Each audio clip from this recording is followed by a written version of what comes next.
You know, you're out dating and you're meeting men and you tell them that they're having kids, that you have children.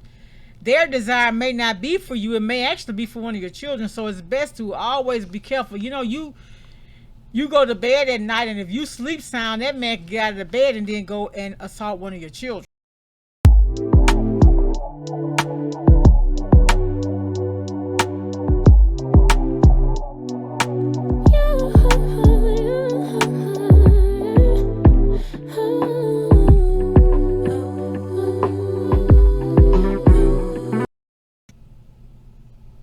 Hey y'all, happy Wednesday. It is Wednesday, October the 11th. I just wanted to come on real quickly. I was on YouTube this morning and I came across something, and I'm sure you all have heard about it because the person who I was watching had uploaded a video talking about this case. It was September the 29th when he uploaded it on his platform. And I can't think of his name. It's 504 underscore something. I'm going to find it and I'm going to link it in this video. But it was a case about Uncle John. And the situation is, it's a young girl. Her name is Iyana. Oh, goodness. I'm going to insert Sawyer. Iyana Sawyer. This happened in Jacksonville, Florida. And she came up missing one day. She left school and her sister called the mom and told her that she didn't catch the bus home. And so the story unfolded that her own uncle, her mom's sister husband, picked her up. She walked off the campus and met him somewhere. He picked her up. The brother testified that he tried to strangle her, but he couldn't do it, so he shot her. And then he worked at one of those places where you go and pull the parts out for cars. He worked there. And this commentator did an excellent job of putting the story together. And he showed the guy getting a bucket truck and then the one with the forks, and he put that child's body in one of those containers, waste containers, and then the truck came and picked it up. It was just really, really sad.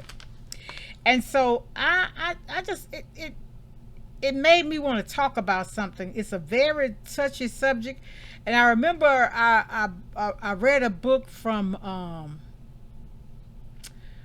Food for the Soul, Social Butterfly, Antoinette Young. She's here on YouTube, and she wrote a book, Can't Cry, Won't Cry for the Boogeyman. And it touched me so, y'all. It's just that my daughters had a friend. He's deceased now, but he told them what happened to him. He was a young guy. He was a young boy, and somebody had a party, and so at the party, one of the uncle's friends took him, a male, took this young boy in the bathroom and sexually molested him. And it's just so sad. So my advice, and this is not to come across as a know-it-all, or because I think sometimes people think that I think I know everything, but I don't. But I read a lot, I study a lot, and the Lord gives me discernment, and I can see things, and I honestly, but so I just wanted to offer some things that I did. Like I told y'all, I'm a single mom, and I had single daughters and single son. Well, still do. I have. But one thing I found is you have to just keep your eye on your kids. If you're in an event and there's a lot of people there, you should make sure your kids are within your eyesight. It should never be a time when you turn your eye on your kids, because in a blink of an eye they can be gone. Honestly, somebody could take them and do something to them, and you can holler, "Oh yeah," but if somebody do something to my kids, but the damage you're gonna do something to them, but the damage to your child is already done. So for me, and I've talked about this before, when I was younger, real young, I think at this time I was still in my mom's house. if I was going to an event where it's going to be a lot of grown people, we were going to be drinking and everything, I wouldn't leave home till my kids were fed and ready, and had their baths ready for bed, and then I would leave them there with my mom, or or whoever was going to keep them for me. But then I decided that as a young mother, I just decided to stay home with them. You understand what I'm saying? It's just for safety precautions, to err on the side of caution. That's what I did. But I just want to talk about a couple of things. Maybe this could help somebody. If it could help one person, I don't get a lot of views, but if one person get it, and I help one child, I'm fine with that, because I know one thing. God knows my heart. Yeah. So I was writing this down this morning. Watch your children, especially if you're in a group of people. Don't let your child out of your eyesight. Don't let your children, little minor kids, go to the restroom alone. You don't know who's lurking in those public restrooms.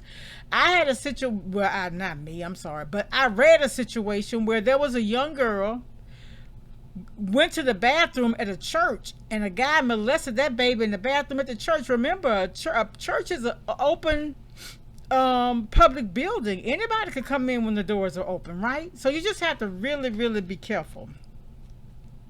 Again, I said, don't allow them to spend the night at homes who you don't know the parents. It should never be a time when you allow your kids to go stay with someone and you haven't spoken with the parents about that visit, because they may not end up where they say they're going to be. Don't let your teenage kids go and babysit anybody's house or people you don't know. And even in situations when it's people you don't know, we've all heard the stories of where those teenagers go and babysit for the family, and the husband circle back, or one of the uncles or somebody just show up. You just really, really, really, really, really have to be careful. And talking about spending the night, we've seen several situations where the kids are spending the night. We had a case here recently where the children were spending the night, and one of the uncles supposedly sexually assaulted one of the little friends who was there spending the night. So you just really, really, really have to be careful. You really do. And if you're single, you're out dating and you're meeting men, and you tell them that they're having kids, that you have children, their desire may not be for you. It may actually be for one of your children. So it's best to always be careful. You go to bed at night, and if you sleep sound, that man can get out of the bed and then go and assault one of your children. And it doesn't have to always be, people always say, well, they're going to assault your young girls. No, they do it to boys too. Everybody know this. Don't leave them alone with strangers. And even somebody. Okay, let's talk about what a stranger means to you. A person that you just meet, you've been in a relationship with or whatever for less than 6 months. It could be less than a year. It just really don't. Because listen, a lot of times we meet a representative, right? So you're gonna get the best interpretation, the best presentation of a person when you first meet them. But after the newness wear off, you're gonna start seeing little patterns. And if you know what I'm talking about, you know what I'm talking about. A person can come out so nice, right? But I've been told it takes 21 days to form a habit and a lifetime to get over it. So if you meet someone, they can only be a representative of themselves for so long. Eventually the true person is going to come out. So you don't want to leave your children with people that you really don't know very much about. I don't care if it's just to go to the store. You understand?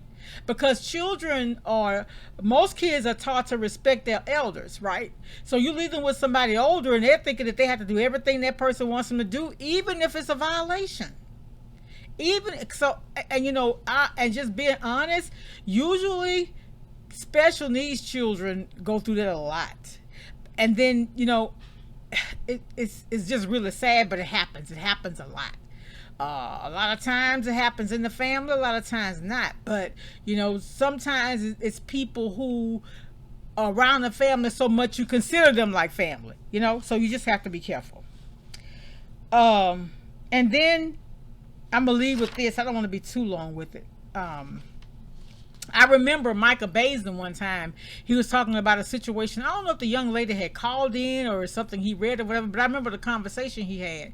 That particular episode, he was talking about this young girl had come, and she had been assaulted by this man, and she didn't want to tell her dad. So I don't know how. It eventually came out years later, and they asked her, why didn't she tell? And a lot of people say, why didn't you say something? Why were you quiet? They're afraid. But what happened in this instance, the little girl said that her dad had said if somebody ever did anything to her, she would kill him, kill that person. So in her mind, she felt that if she told her dad, he would kill the man and the dad would end up in jail. Right? So that's what happened with that baby. So young mothers, parents, please don't leave your children with individuals who you don't know. If you can't find a trusted babysitter, I'm sorry to tell you. No, I'm not sorry to tell you. Stay home with your own kids. Don't put your kids in harm's way. Do you know what universal precautions are? Or what that statement is? Universal precautions is treating everything as if it's contagious. So my mindset is treat everybody as a potential suspect around your children until you really get to know them. You understand what I'm saying? I'm telling y'all. I remember reading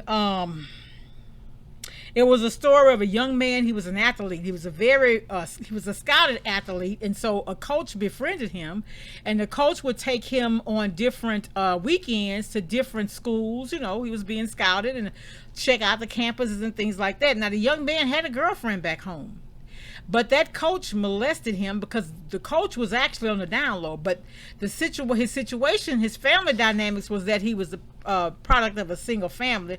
His mother was the head of the household. This young man was sexually molested by this gentleman who befriended him, who took him on as a mentor coach. The young man also had a girlfriend, and I'm trying to remember the story. I don't want to get it wrong, but it seems that the young man and the young lady were engaged to be married, or they eventually married and had a baby, but all of them were HIV positive because the guy did have AIDS. HIV.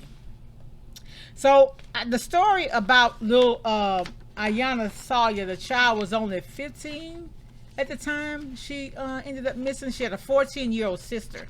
And it was so sad. That case was so sad because it was her aunt's own husband. But there was one aunt there. She wanted to get the story out before it even they were asking her the particulars, and she was ready to spill it. And the lady told her to hold on. She was asking the questions. But the lady was saying they had a family chat, and then when it came up that the little girl was pregnant, that aunt immediately said that it was him. So evidently, it must have been something she saw that she didn't like. But what happened is this particular aunt, all the girls would go over to her house. I don't know if it was a babysitter or kids or whatever. But I'm just telling y'all, just be careful with your kids. The kids are innocent. I don't care. They show where she was Snapchatting with her uncle, and he was telling her that he loved her, and when she told him she was pregnant, he was saying that she couldn't tell anybody, that they were going to eventually be together, and she just had to be quiet. It was just really sad. Because listen, if you're a young girl here and you have been assaulted, or you're being assaulted by somebody, it is not your fault. You did nothing wrong. You are a kid. An adult has a responsibility to treat you as a kid and to respect you and to have boundaries. If that is going on, please. The number to dial is 1-800-656-4673. Again, that number is 800-656-4673, or you can chat online at online.rainn.org, online.rain.org. There's someone there to assist you. If you're an adult and it's happening, you're being sexually assaulted, abused, or anything going on, please seek help. Go to your teacher, go to somebody in your church, go to somebody in your family, and you'll immediately be removed from that situation. Y'all, I just wanted to come on here and share that because that really, really touched me to know this guy was so close in the family and violating that baby like that. It's so sad. All right, y'all. It's Wednesday. I'm actually getting ready to go to Bible study, but that touched my heart. I just wanted to share that right now. Y'all have a blessed day and continue to make others smile. Much love. Bye.